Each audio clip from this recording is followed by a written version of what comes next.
They say that for nearly 30 seconds after the blade falls, the human head can still see, still hear, still think. The eyes blink. The lips move. The mind lingers, trapped between life and death. Imagine those final seconds belonging to a queen. Anne Boleyn, the woman who changed England forever, felt the edge of that sword on a cold May morning in 1536. To history, she's the wife Henry VIII condemned for treason. But that's only half the truth. The other half was far darker, and far more deliberate. Because Anne's execution wasn't just a punishment, it was a performance. It wasn't about justice. It was about erasure. Every delay, every rumour, every whisper through the corridors of the Tower of London was designed to break her mind before the blade touched her neck. This is not the story of a queen who simply died. It's the story of a woman systematically destroyed, in body, spirit, and memory, by the most powerful man in the world. For 500 years, her death has been romanticized, the graceful kneel, the solemn crowd, the merciful sword. But the truth is far worse than you think. Tonight, we step back into the tower. We stand where she stood. And we see, moment by moment, how love turned to fear, power turned to madness, and a king turned the death of a woman into the theatre of tyranny. For almost half a minute, science tells us, the human head may remain conscious after being severed from the body. The eyes blink, the lips tremble, and for a few fleeting seconds, awareness refuses to die. The mind lingers, trapped between two worlds, before finally surrendering to darkness. Now imagine those last seconds belong to a queen. The dawn of May 19th, 1536, arrived colder than it should have been. The Tower of London, usually shrouded in fog, sat beneath a thin veil of pale gold light. To the ravens circling its walls, the day was ordinary. But for the woman waiting inside one of its grey chambers, it was the end of everything. Anne Boleyn, the woman who had once captured the heart of Henry VIII, the queen who defied a church, and the mother of a child destined to change history, sat quietly as the world prepared to erase her. It's easy to think of her as a figure in a textbook, a doomed queen with a pearl necklace and proud eyes. But on that morning, she was something far more human, a woman trying to control her trembling hands, a mother who would never see her daughter again, a believer whispering desperate prayers into the silence. For 17 long days, and had been a prisoner in the same fortress where she was once celebrated as a royal bride. The tower had been decorated with roses when she first entered it as queen. Now the same walls echoed with footsteps, whispers, and the slow creak of iron doors. Each day she was told that her execution might happen tomorrow, and then tomorrow became the next day, and the next. It was a cruel game of anticipation. The uncertainty was worse than death itself. Every sunrise meant another day of waiting, another day of hope and terror intertwined. Henry VIII, her husband, had made sure of that. The man who once wrote love letters to her now refused to even see her face.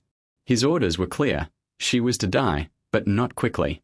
The delays were intentional, to break her, to remind everyone watching that even a queen could be unmade by the will of a king. He had even ordered something peculiar. Instead of the traditional English axe, a French swordsman would be brought in to perform the execution. Many called it an act of mercy. The sword was sharper, cleaner, quicker. But that wasn't mercy. That was theatre. Henry wanted her death to be memorable, not for brutality, but for its elegance. The French sword would ensure there was no messy struggle, no botched blow to draw pity from the crowd.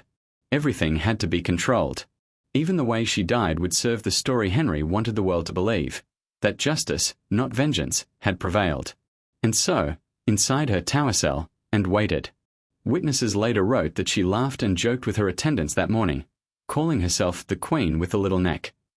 Some saw this as bravery. Others thought it madness. But perhaps it was neither. Psychologists today might call it dissociation, the mind's desperate attempt to survive unbearable fear.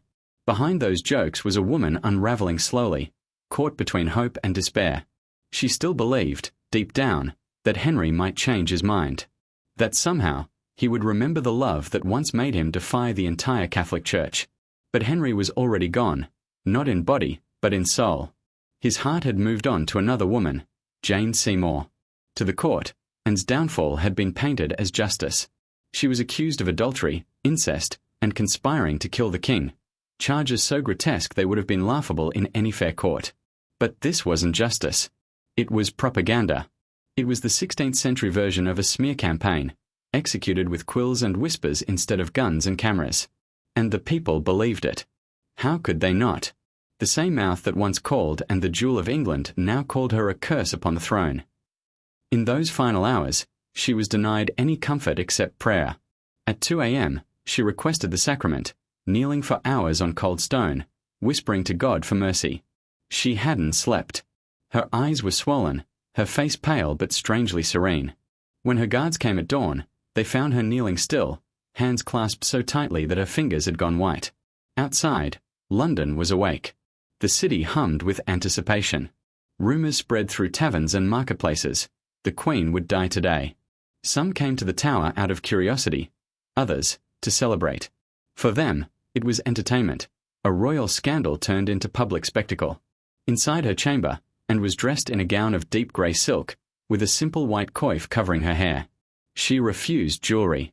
The pearls and gold that once marked her status as queen were gone. What remained was only her dignity, fragile, flickering like a candle before the wind. As she was led through the corridors of the Tower, her footsteps echoed softly. She had walked these same halls 3 years earlier as England's most powerful woman. Now, the guards avoided her eyes. Servants who once bowed now looked away. History had turned on her in silence. When she stepped into the courtyard, the light was blinding. The scaffold stood in the centre, low, wooden, and surrounded by a sea of faces. There were nobles, soldiers, priests, and ordinary Londoners.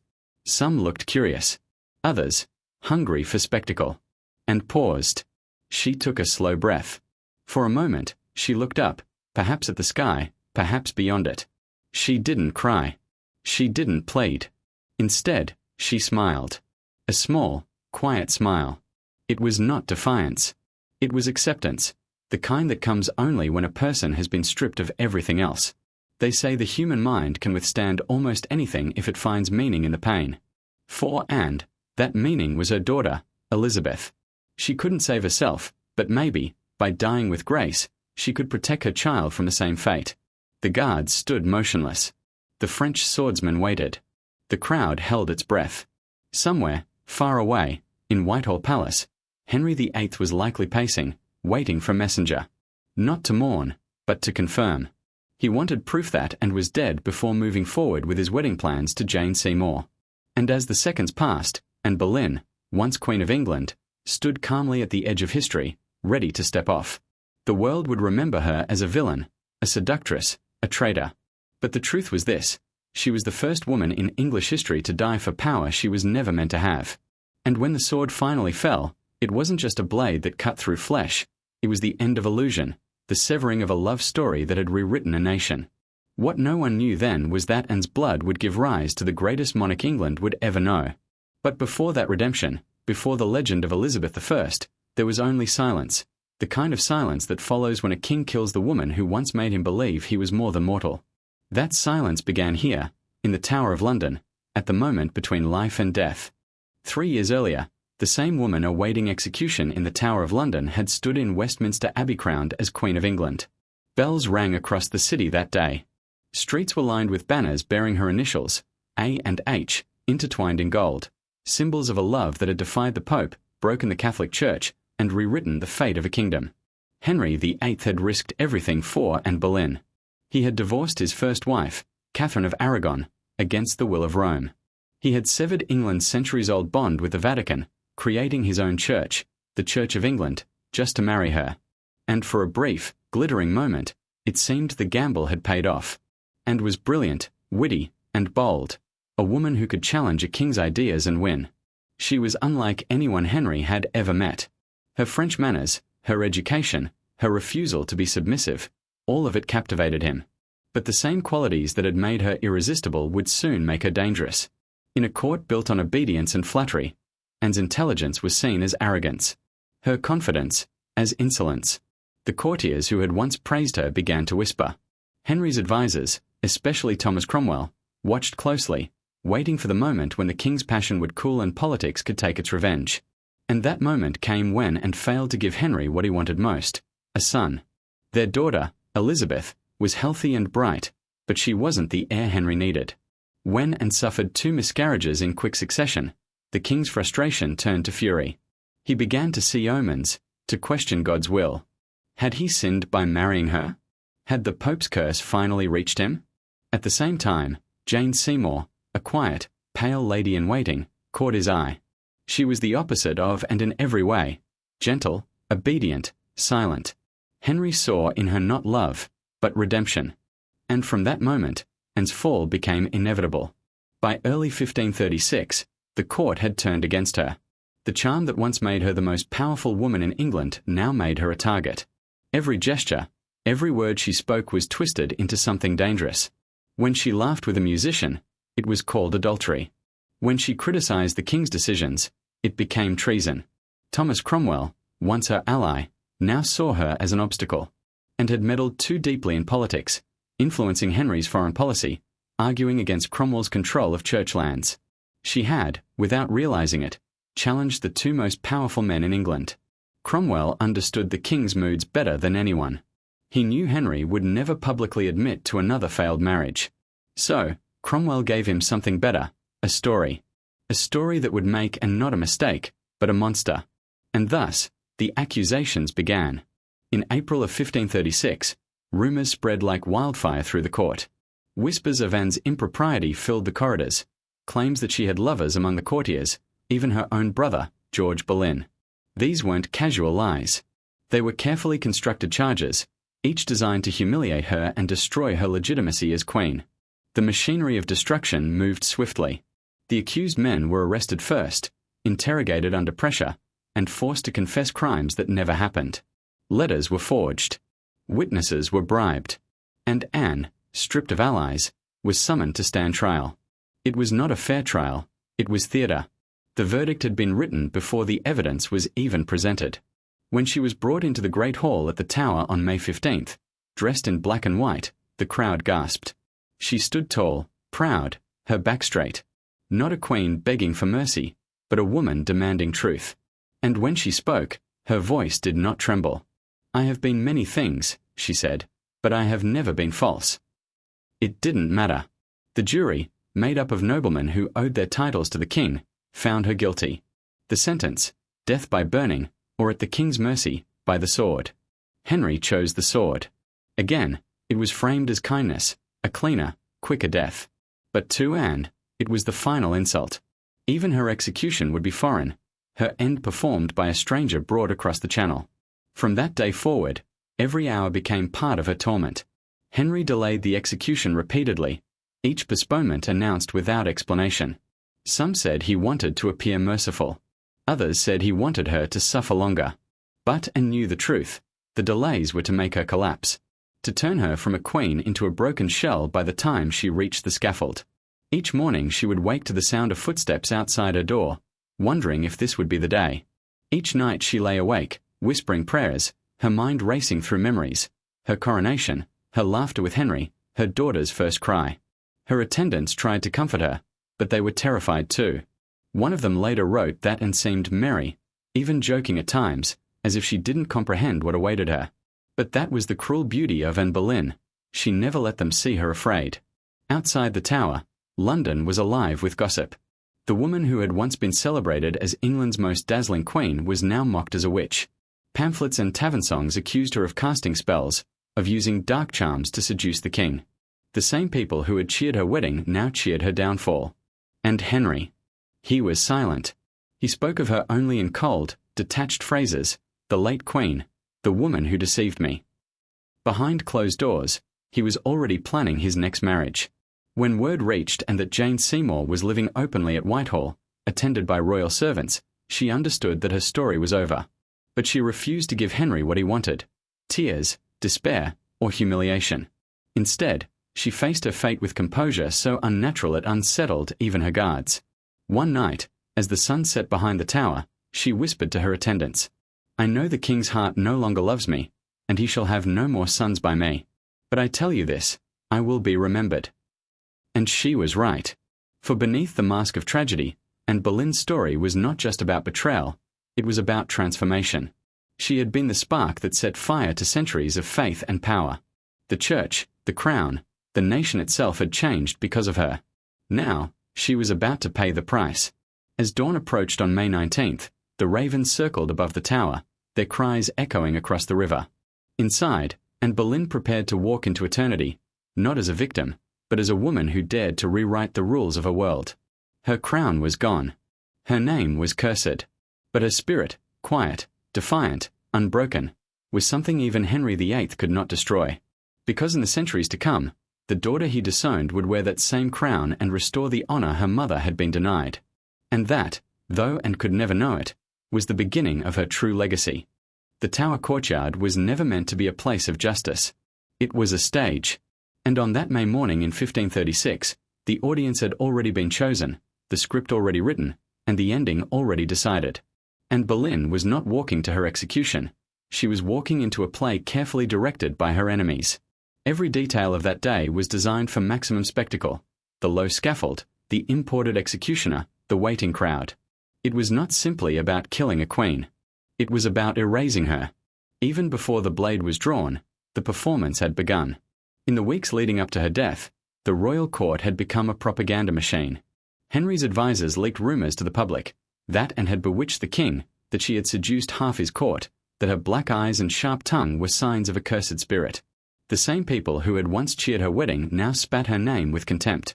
This was how history was rewritten, not with evidence, but with repetition. Inside the Tower, and heard the rumors. She knew the charges were lies, but knowing didn't matter. Truth had no place in the story Henry wanted told.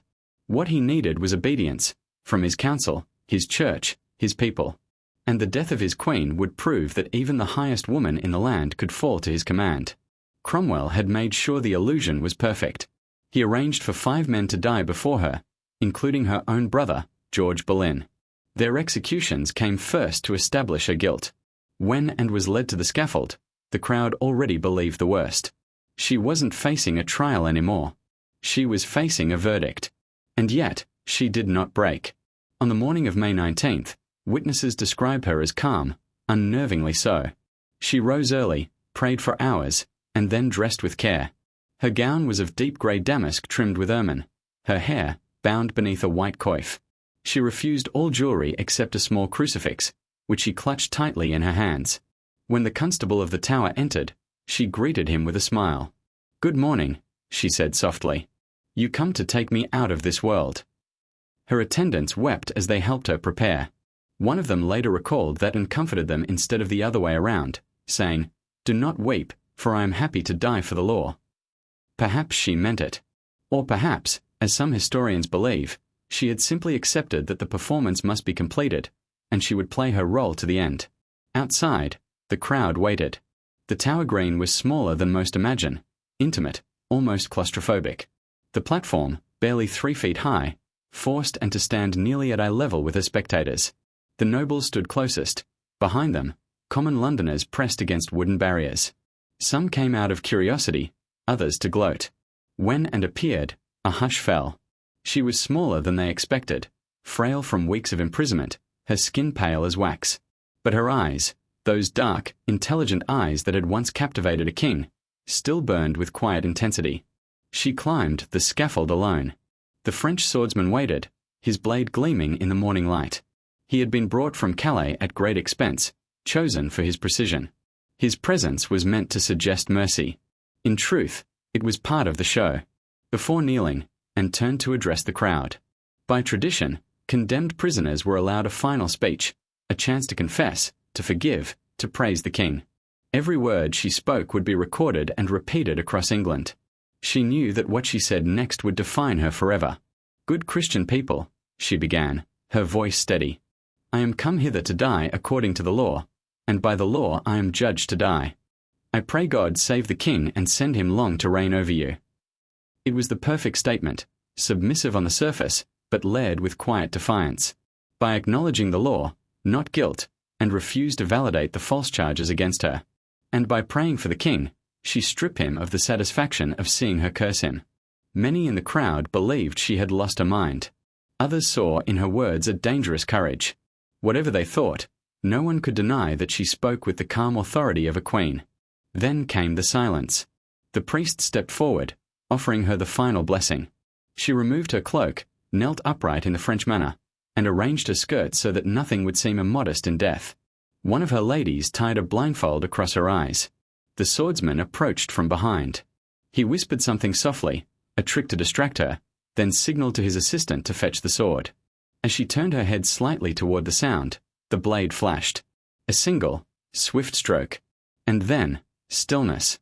Some said her lips moved for several seconds afterward, forming the words of a prayer cut short. Others swore her eyes blinked, as though searching for the light one last time. The truth was too terrible to confirm, but the witnesses never forgot it.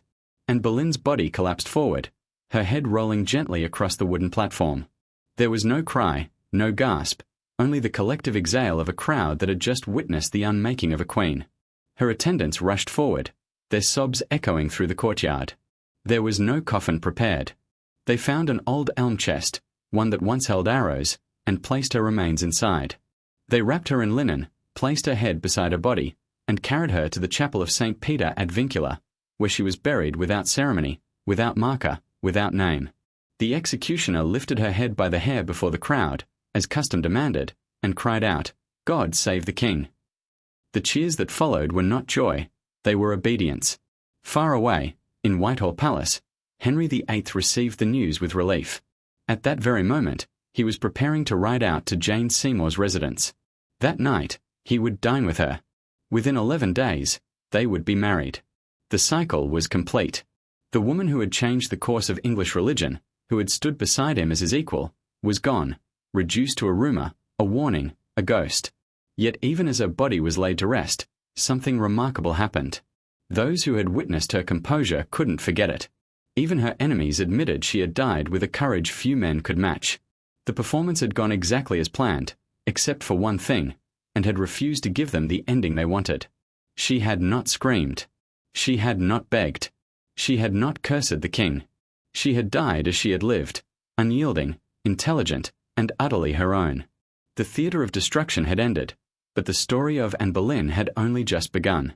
Because sometimes, history is written not by the victors, but by those who refuse to vanish quietly. And Anne, even in death, refused to disappear. The morning of May 19, 1536, began with an eerie calm that felt almost deliberate, as if the world itself had paused to watch the end of a queen. London awoke to soft sunlight after days of grey weather, the kind of morning that might have seemed beautiful in any other circumstance. But inside the Tower of London, beauty had no place. The scaffold stood ready in the courtyard, its rough planks glistening with dew. Around it, guards took their positions, forming a living barrier between Anne Boleyn and the world she once ruled. The low wooden platform, barely 3 feet high, made her small in stature and vulnerable in sight. Everything about it was calculated, designed not to dignify her, but to humble her. This was not meant to be a private act of justice. It was meant to be a lesson, a warning, a public display of royal authority. The Tudor court understood spectacle better than any theatre in Europe. The execution of Anne Boleyn was to be the grand finale of a story carefully rewritten by her enemies, a queen transformed into a villain before her head even touched the block. From her chamber, Anne could hear the murmurs outside. The city was gathering. Nobles, soldiers, and servants lined the Tower Green, whispering the same words that had filled the court for weeks: witch, adulteress, traitor. It didn't matter that no one believed them completely.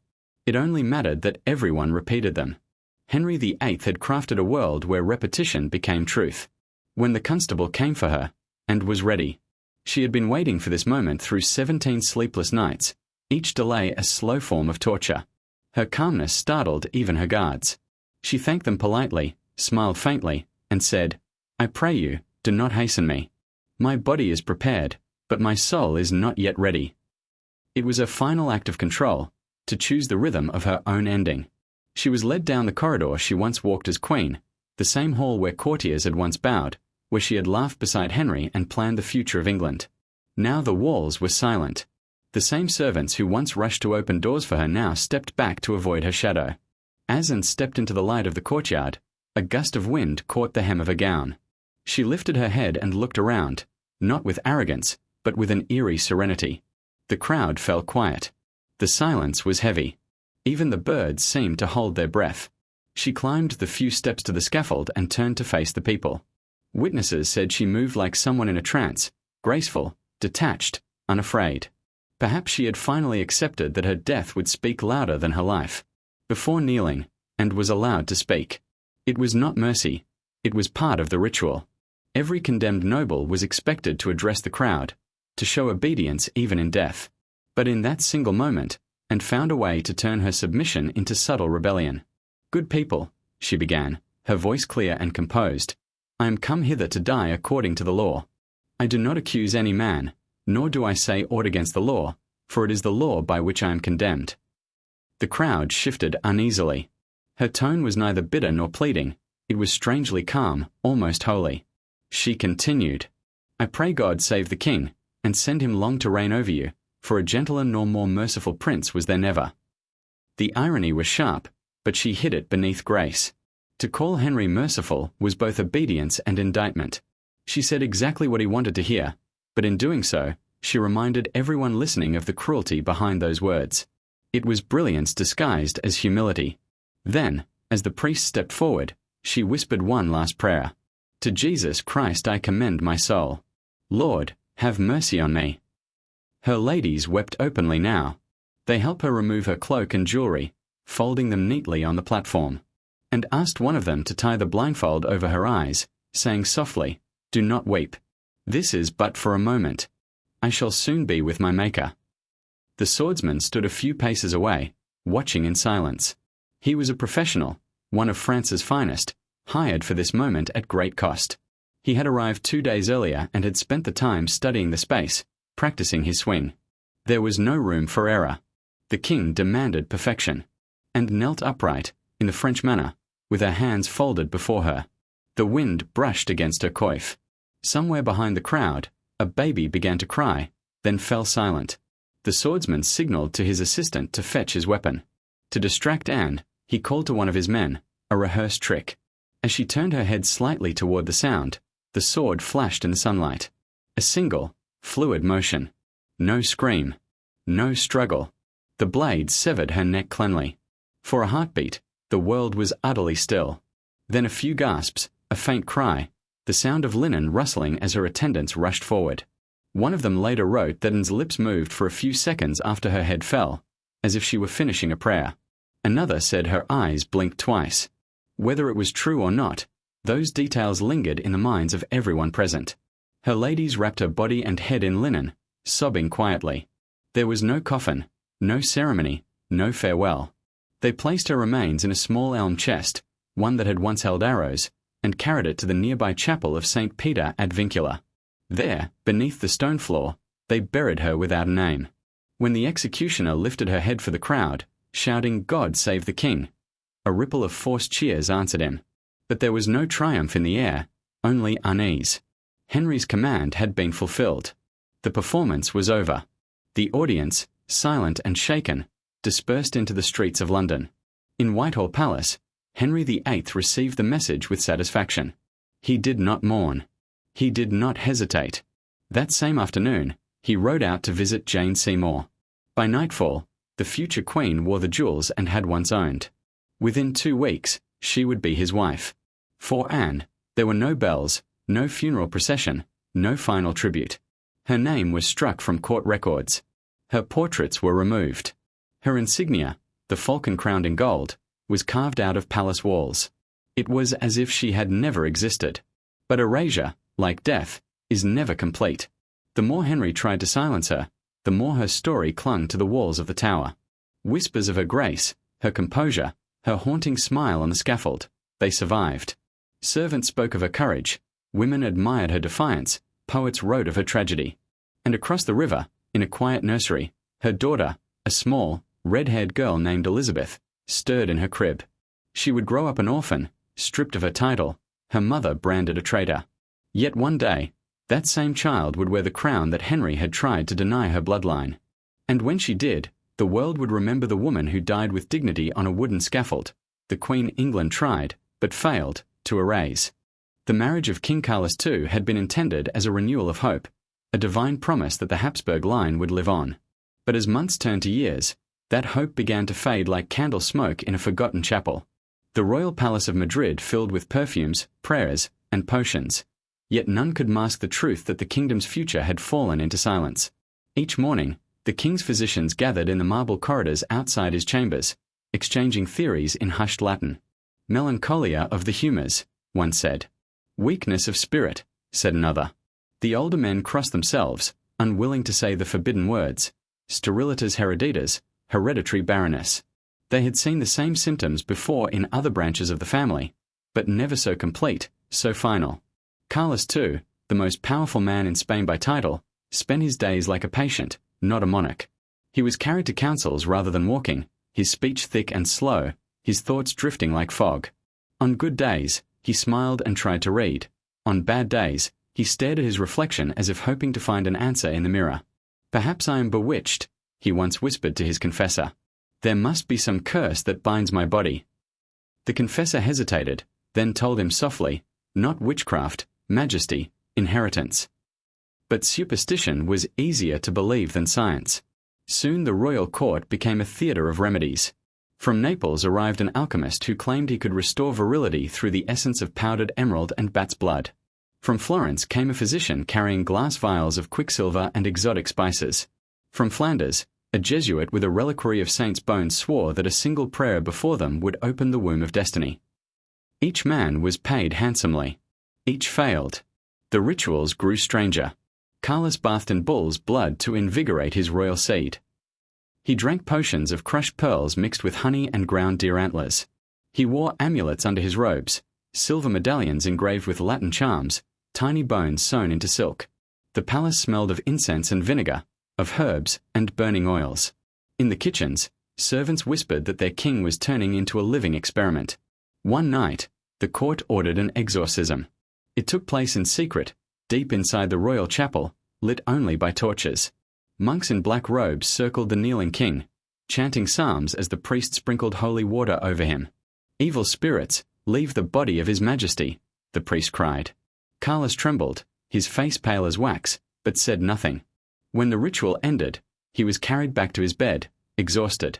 No demon left that night. Only dignity. Queen Marie-Louise, young and isolated, watched her husband's decline with a mixture of fear and pity. She tried to be dutiful, smiling at feasts, speaking softly in public, but her letters to France told another story. "My husband is kind but fragile," she wrote to her aunt. "He suffers every hour. They feed him potions that make him ill. He prays, then weeps. He is like a child who knows the world is too heavy for him." Court gossip fed on her sadness. Some whispered that she was the cause of the king's weakness. Others accused her of using charms from France to suppress his strength. The confessor defended her, but rumors are stronger than truth. When Marie-Louise miscarried a pregnancy that likely never existed, the whispers became fire. "The French which cannot give Spain an heir," they hissed.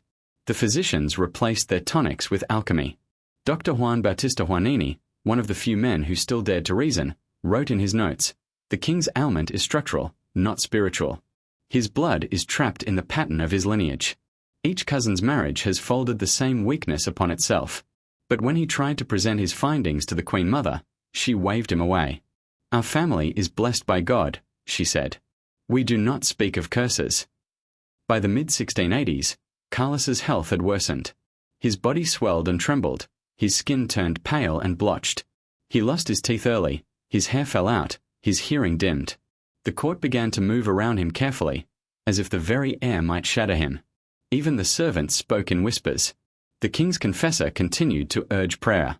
The physicians continued to order more exotic treatments. The apothecaries ran out of ingredients. Then one night, desperate beyond reason, a new ritual was devised. At dawn, in the royal baths of the Alcázar, servants poured steaming water laced with oil of rosemary, powdered quartz, and goat's blood. The king was lowered into it while monks recited Latin invocations. When he emerged, shivering, the water had turned red. "The impurities are leaving his body," one doctor proclaimed. But within hours, Carlos fainted again. The French ambassador reported to Versailles, "His Majesty's constitution is beyond recovery." The Spanish succession remains uncertain. His marriage, after 6 years, has produced no child, nor hope of one. Louis XIV smiled as he read it. Across Europe, the fate of the Spanish Empire had become a diplomatic chess game. A game everyone knew would end when the frail boy king's heart finally stopped. In Madrid, denial became the last form of faith. The royal court celebrated birthdays with banquets that the king barely attended. They staged hunting trips for him, though he could not mount a horse.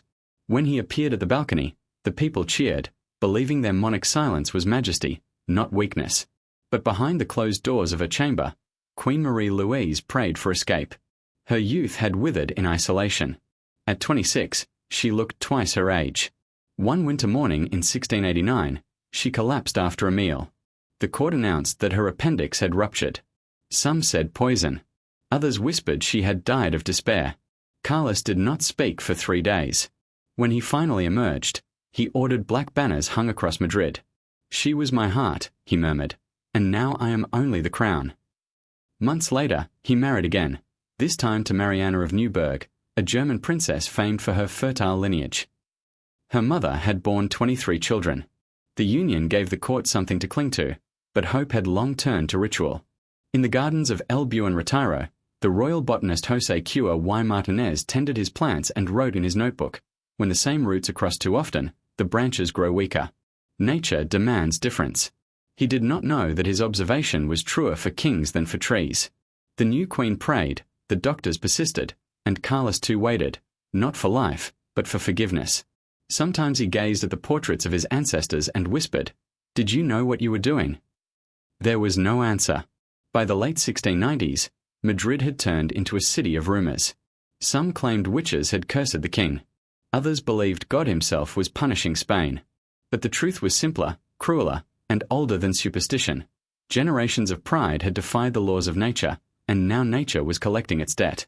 In the final years of the century, the last alchemists left the palace. Their flasks empty, their miracles exhausted. The only remedy left was acceptance, and even that, the royal court could not swallow. When Carlos looked into his mirror for the last time, he saw not a king but an echo, the final reflection of a dynasty that had turned blood into destiny, and destiny into ruin. The empire's treasure fleet still sailed, the army still marched, but the true battle had already been lost, not on the fields of Europe, but within the veins of its last Habsburg king. In the hours and days following Anne Boleyn's death, the Tower of London returned to its usual rhythm, the steady clatter of guards' boots, the toll of bells, the cries of merchants drifting across the Thames. It was as though nothing had happened. The platform where England's queen had died was washed clean, the stains of her blood fading beneath the morning dew. But while the tower resumed its silence, a different kind of violence was already underway, one not of swords, but of words. Henry VIII had achieved more than an execution. He had begun an erasure. Within days, the royal scribes received orders to remove Anne's name from all official documents. Her crest, the crown falcon, was chiselled off palace walls and gates. In the royal apartments at Hampton Court, masons were sent to carve away the intertwined initials A and H that once symbolized eternal love. Servants who had once addressed her as Your Majesty were forbidden to speak her name aloud. It was not enough for Anne to die. She had to disappear. Her portraits were recalled and destroyed. The artists who had painted her likeness in softer, flattering tones now erased her image entirely. In a world ruled by monarchs and memory, obliteration was a second death, a quieter one, more final than the first. At court, fear spread like frost. The courtiers who had once competed for Anne's favour now distanced themselves from her ghost. They burned her letters, denied their friendships, rewrote their own pasts. Even her family, the proud Boleyns, retreated from public life, shamed into silence. And Henry, the man who had once called her the jewel of my heart, began to construct a new mythology. His marriage to Jane Seymour was proclaimed an act of divine correction. Anne's death, he insisted, had been God's will, the cleansing of sin from England's throne. He told the world he had been deceived by a false woman. He told himself he had restored order. But the truth was far uglier. Anne's execution had not brought peace to Henry's soul. It had merely given him room to forget. Yet forgetting is never complete. Those who had served and could not erase the image of her final hours, the calmness in her voice, the strange serenity in her eyes. Her ladies-in-waiting, now scattered to distant households, carried those memories like secret relics. One of them, years later, confessed to dreaming of Anne standing on the scaffold, smiling as sunlight broke through the clouds. "I think," she wrote, "that she forgave us all." But others were less fortunate. Some never recovered from the trauma. A few went mad. One entered a convent, refusing to speak for the rest of her life. Their silence became Anne's final court, women bound together by sorrow, living witnesses to a history no one dared to record. Meanwhile, outside the tower, London thrived in its ignorance. The gossip had moved on. The court celebrated a new queen.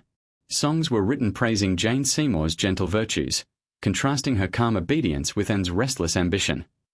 It was the propaganda of patriarchy at its purest, rewriting a woman's complexity into a cautionary tale.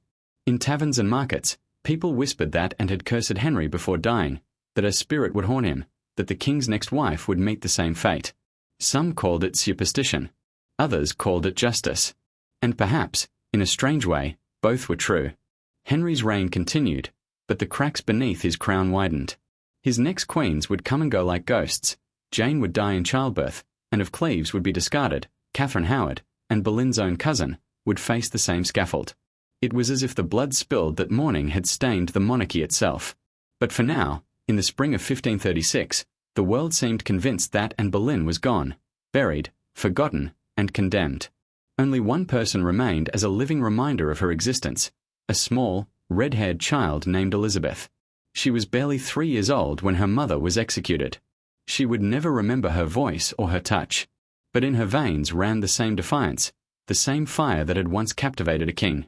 After Anne's death, Elizabeth was stripped of her title and declared illegitimate. Her household was reduced. Her clothing and tutors were taken away. She was left in the care of strangers, watched but not loved. Court records describe her as the Lady Elizabeth, a demotion that erased her royal birthright in a single stroke of the pen. And yet, history has a cruel sense of irony, because the very child Henry sought to erase would one day become his greatest legacy. Years later, when Elizabeth I ascended the throne, she carried her mother's ghost with her. The lessons of Anne's life and death shaped every decision she made. Elizabeth ruled with caution, refusing to marry, trusting no man to share her power. "I will have one mistress here," she famously said, "and no master." The daughter of the Trader Queen became the most powerful woman in the world. The age that followed, the Elizabethan age, would define England's golden era, a time of art, discovery, and unmatched strength. And in quiet defiance of her father's erasure, Elizabeth restored her mother's name. She had Anne's portrait hung in her private chambers. She wore a pendant bearing Anne's image, surrounded by rubies. She visited the tower where her mother had died and ordered prayers for her soul. It was a silent act of vengeance, not born of hatred, but of reclamation. For centuries, people have debated Anne Boleyn's legacy. Was she a victim, or a revolutionary, a schemer, or a scapegoat? But perhaps those are the wrong questions. Her story isn't about innocence or guilt, it's about power, and what happens when power belongs to a woman in a man's world. Anne's rise and fall revealed the truth of her time, that even love could be weaponized, and that ambition in a woman was the most dangerous sin of all. Yet, even after her death, she remained a force that reshaped history. Because no matter how carefully Henry tried to erase her, Anne Boleyn refused to vanish. She lived on in the courage of her daughter, in the art of her age, and in the memory of a nation that could never fully bury her. And today, nearly 5 centuries later, her story still echoes through the walls of the Tower of London. Visitors speak of feeling a chill when they stand on Tower Green, of seeing a woman in grey walking through the mist, her face calm, her eyes unafraid. Perhaps it is imagination. Or perhaps, as history so often proves, some truths cannot be silenced. Because Anne Boleyn's greatest revenge was not survival, it was remembrance. The very empire that tried to erase her now immortalizes her. The same crown that condemned her gave birth to her daughter's reign. And every time her name is spoken, every time her story is told, the silence Henry created is broken, again and again. And Boleyn, the queen they tried to erase, remains. Not in marble, not in monuments, but in memory, unburied, undefeated, and unforgettable. History, they say, is written by the victors. But in Tudor England, it wasn't just written, it was rewritten, reshaped, and sold as truth. And no story was more meticulously rewritten than that of Anne Boleyn. In the months following her execution, the royal court began the process of cleansing the record.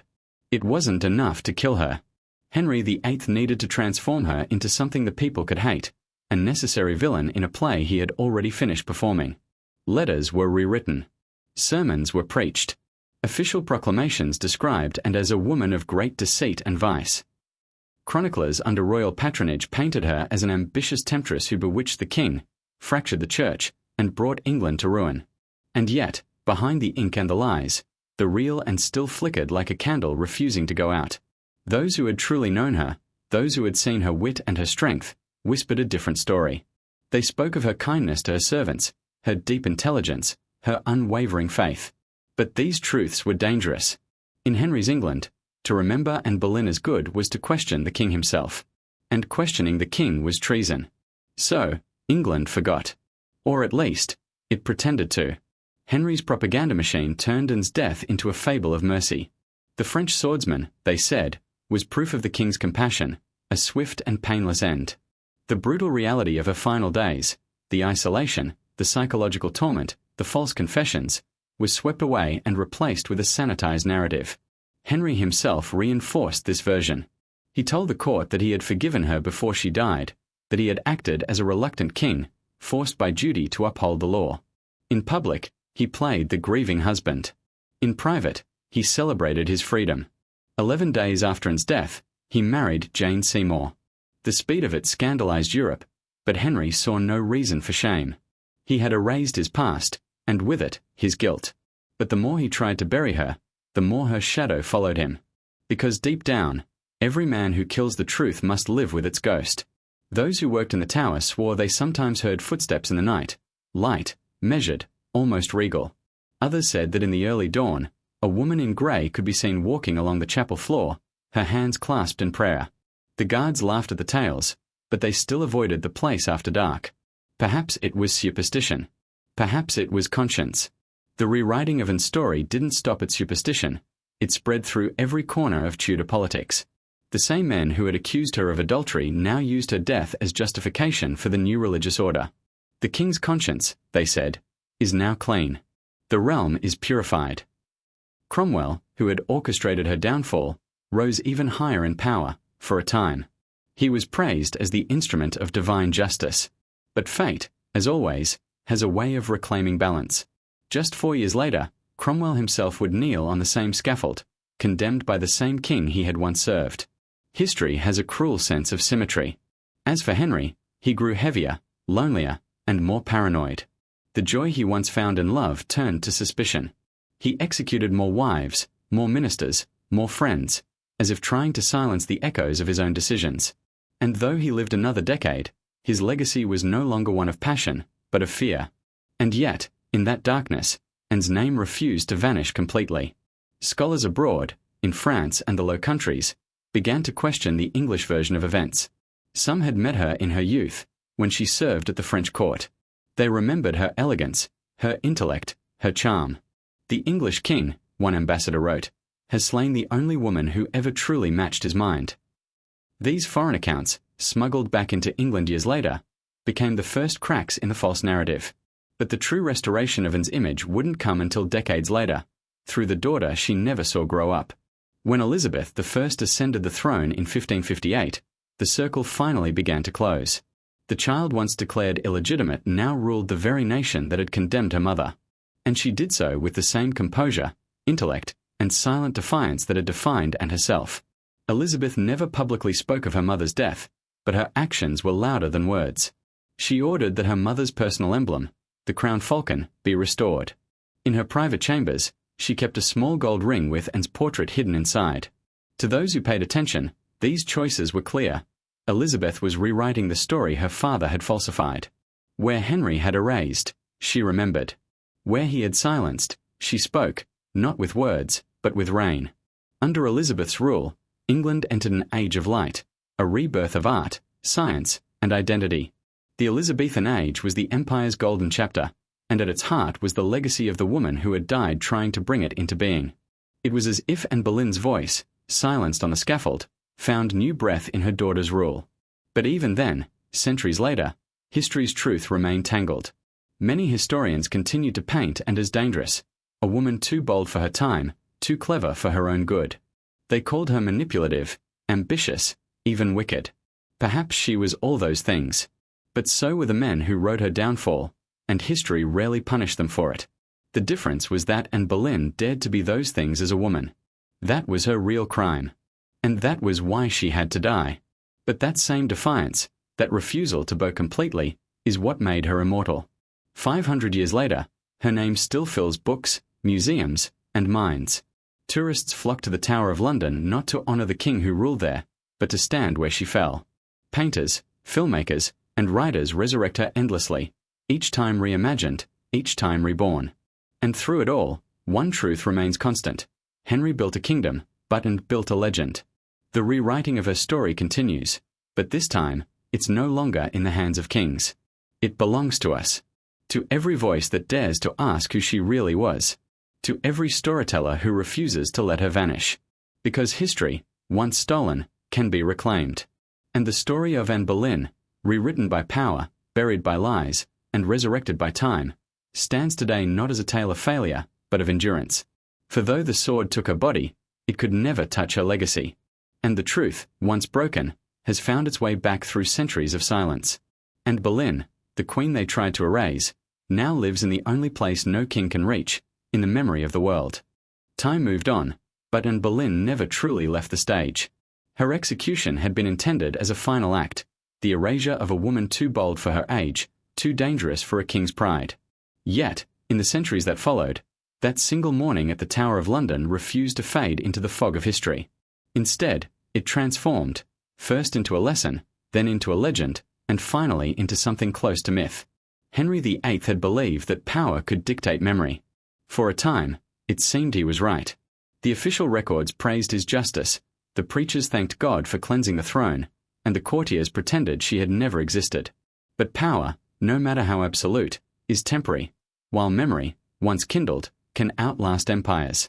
And Boleyn's legacy was not carried by monuments or royal proclamations.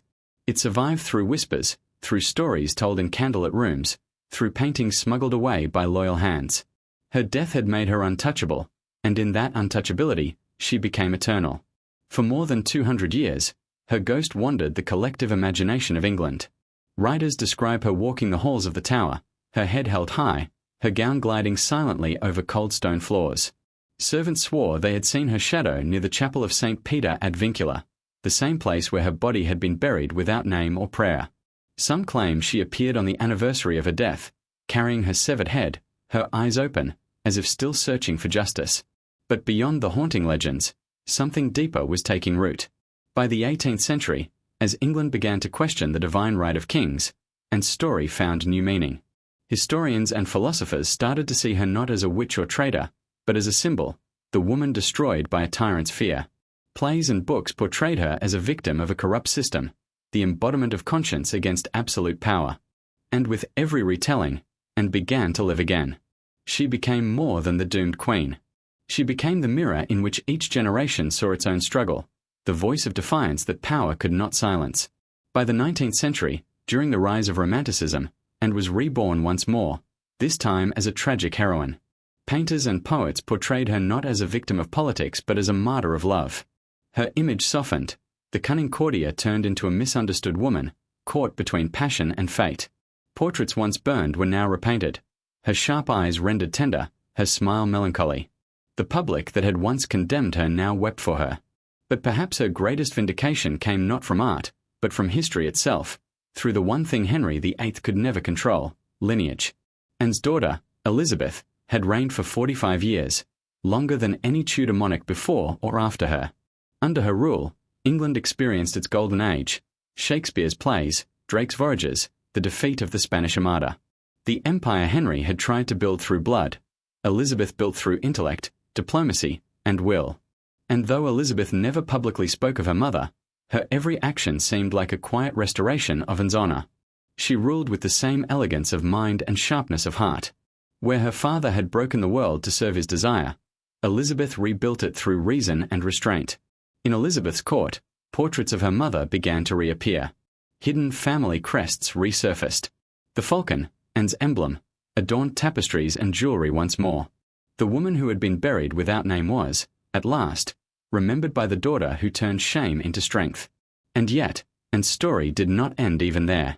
Centuries later, as scholars revisited the Tudor age, they found in her not just tragedy but transformation. Modern historians uncovered evidence of her intelligence, her political acumen, her role in shaping the Reformation. She was not merely the woman who died for love, she was the woman who helped birth a new England. In a time when women were expected to remain silent, and had spoken, through wit, through courage, through defiance. Her downfall had been written as a warning, but in hindsight, it became a revelation, the moment when the price of female power was revealed to the world. And that revelation still echoes. Today, Anne Boleyn exists everywhere, in books, films, and plays, in classrooms and museums, in the collective imagination of history lovers across the world. Some see her as a tragic lover, others as an ambitious schemer, others still as a proto-feminist centuries ahead of her time. The interpretations differ, but the fascination never fades. Perhaps because deep down, we recognize something timeless in her story, a reminder that truth can be buried, but never destroyed, that a voice silenced can still resonate across ages. When visitors walk through the Tower of London today, they stand on the very ground where Anne's blood once soaked into the earth. The ravens still circle overhead. The chapel still stands, small, quiet, and unassuming. Beneath its stone floor lies Anne, beside others who met the same fate under the same sky. But her grave is no longer unmarked. A bronze plaque bears her name now, Queen Anne Boleyn, 1536. People still kneel beside it, not out of duty, but out of empathy. They leave flowers, letters, and poems. Words like "You were right," "You were brave," "You are remembered." That, perhaps, is the greatest revenge against tyranny, remembrance. Henry VIII, for all his might, is remembered less for his achievements than for the women he destroyed. His palaces crumble, his lineage ended, his glory turned to dust. But Anne, the woman he tried to erase, endures in memory, in story, in truth. She began as a queen, became a ghost, and finally, ascended into legend. And maybe that is how justice works in the realm of history. Not in courts, not in crowns, but in the quiet persistence of those who refuse to forget. Because the sword that ended Anne Boleyn's life could not cut through time. It could not silence what she represented, the courage to question power, the audacity to be more than what the world allowed. And so, when the light fades over the tower, when the last tourist leaves and the ravens return to their perches, the silence that follows is not emptiness, it's memory breathing. Somewhere, beyond stone and shadow, the woman they tried to erase still walks, not as a ghost of vengeance, but as a whisper of endurance. Her story is not one of death, but of transformation. Anne Boleyn, the queen, the heretic, the mother, the myth, remains a warning and a promise. That truth, once spoken, never truly dies. And that history, no matter who writes it, belongs, at last, to those who remember. Centuries have passed since Anne Boleyn's last breath was taken on Tower Green, and yet her story refuses to rest. Her name, once whispered in fear, now echoes in admiration, curiosity, and awe. She is no longer the condemned queen of a king's wrath. She has become a mirror reflecting something deeper about humanity itself, our obsession with power, our cruelty in judgment, and our eternal struggle to control truth. Anne's life and death were never just about love or betrayal. They were about the architecture of power, how it builds itself on obedience, how it punishes defiance, and how it fears those who do not fit its design. She was not destroyed because she failed the king. She was destroyed because she stopped obeying the story written for her. For Henry VIII, and began as a dream, the forbidden challenge, the woman who dared to say no to a king. She awakened his pride, his desire, his rebellion against the church itself. But once she became queen, she changed the rules of the game. She was no longer the charming outsider. She was a woman in power, with intellect sharper than flattery, and a voice too clear for comfort. In a world ruled by men and myth, that was her true sin. The Tudor court was a theatre of fear. Every smile hid a calculation, every prayer masked ambition. But Anne refused to play by its script. She spoke her mind. She argued theology with bishops, politics with ambassadors, and strategy with Henry himself. To her enemies, she was arrogant. To history, she was courageous. And courage, in the wrong century, is often fatal.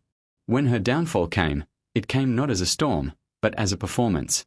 Thomas Cromwell, her former ally turned architect of her destruction, understood that power was not about killing people, it was about killing their image. And so he built a story. Adultery, incest, witchcraft, treason, words designed not to accuse, but to erase. The genius of tyranny lies in its ability to make lies sound inevitable. Henry needed to believe those lies. So did his court. So did his country. And for centuries, so did history. But the truth, quiet, persistent, inconvenient, survived. Today, when we walk through the Tower of London, The air feels heavier than anywhere else in England. Perhaps it's the weight of centuries. Or perhaps it's memory itself, pressing against the walls. You can almost hear the echo of her footsteps, the woman who dared to exist beyond her king's desire. And what doesn't story tell us now? In an age where kings no longer wear crowns but power still demands silence, it tells us that the most dangerous thing in the world is not defiance, it's truth. Because truth cannot be owned. Henry tried to own it, just as every ruler, politician, or institution since has tried. He tried to write the ending of an story with a sword. But time, as always, writes its own epilogue. The woman he called treacherous became the mother of England's most legendary queen. The false witch became the symbol of a faith divided and reborn. The execution meant to end her life ensured her immortality. That is the paradox of history. It consumes its martyrs, only to resurrect them later as saints. And Boleyn's death was not the conclusion of her story. It was her transformation. The moment the blade fell was not silence. It was a beginning. From that instant forward, every generation reimagined her, reinterpreted her, rebuilt her. She became whatever truth the world needed her to be. For women of later centuries, she was a warning of how ambition could destroy. For others, she was an inspiration, proof that a woman could shape empires even when condemned by them. And for us today, she is something more complex, a reminder that memory is resistance. Every act of remembering Anne Boleyn, every book, film, painting, or whisper her grave, is an act of defiance against the machinery of silence that tried to erase her. She stands for all those who were buried without justice, all those who were rewritten by the powerful, all those whose voices, once dismissed, continue to echo through time. That is why her story still matters. Not because she was perfect, but because she was human, brilliant, flawed, courageous, and doomed by the same contradictions that make history both tragic and alive. There is something profoundly modern about her fate. In her struggle, we see the early blueprint of every woman who dared to speak in rooms built to ignore her. Every thinker who challenged a system too afraid to be questioned. Every soul who looked power in the eye and said, "You are not the truth." And Boleyn's story is not about a crown. It's about the cost of voice. The cost of being heard in a world that prefers you silent. And yet, there is a strange mercy in how history redeems. The very stage that killed her has become her monument. The tower that silenced her is now a museum of her memory. The nation that watched her die now honors her name. Even Henry VIII, for all his might, has become a supporting character in her story. A man remembered not for his wars or reforms, but for the woman he destroyed and the daughter who replaced him. And Boleyn's greatest victory is that her story no longer belongs to kings. It belongs to everyone. It belongs to the writer who questions the official version. It belongs to the artist who paints her not as victim but as vision. It belongs to the woman who refuses to be silent, and to the man who chooses to listen. That is her legacy, not the crown she lost, but the truth she left behind. And maybe that's the lesson she still teaches us, 5 centuries later. That truth doesn't die with its speaker. It lingers, quiet, patient, waiting for someone brave enough to uncover it again. History may be written by the victors, but it's remembered by the defiant. And in the silence that follows every lie, Anne Boleyn's story whispers still, a reminder that even the smallest voice, when spoken with conviction, can outlive a kingdom. She was meant to be erased. She became unforgettable. And so the final image is not of her death, but of her endurance. A woman standing at the edge of time, facing the horizon where the sun breaks through London's mist, her figure bathed in gold. The world that condemned her is gone. The truth she died for remains. And Boleyn, queen, mother, rebel, martyr, stands not as a ghost, but as a light that power could not extinguish. A light that still burns, quietly and eternally, in the story she left behind.